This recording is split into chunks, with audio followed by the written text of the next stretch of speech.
We celebrate Veterans Day on the anniversary of the armistice that ended World War I, the armistice that began on the 11th hour of the 11th day of the 11th month.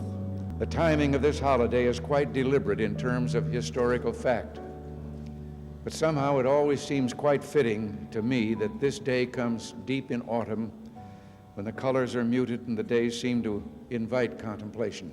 All we can ever do for our heroes is remember them and remember what they did.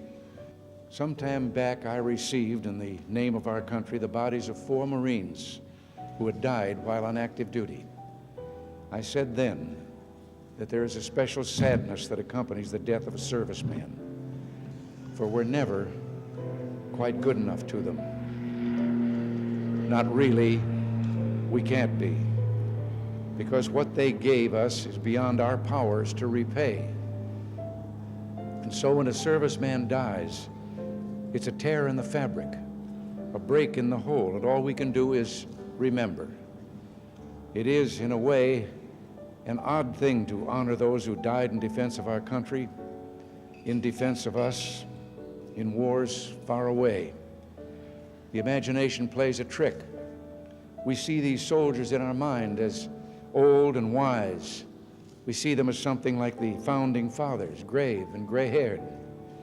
But most of them were boys when they died, and they gave up 2 lives, the one they were living and the one they would have lived. All of those who died for us and our country were, in one way or another, victims of a peace process that failed, victims of a decision to forget certain things, to forget, for instance, that the surest way to keep a peace going is to stay strong.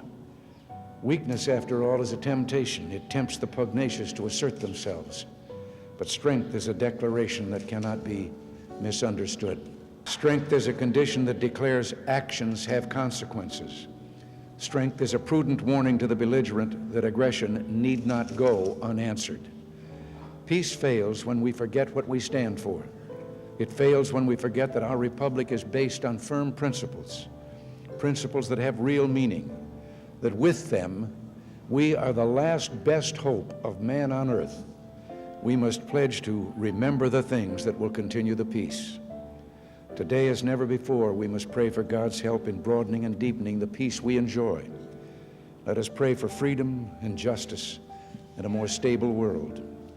And let us make a compact today with the dead, a promise in the words for which General Ridgway listened: I will not fail thee nor forsake thee.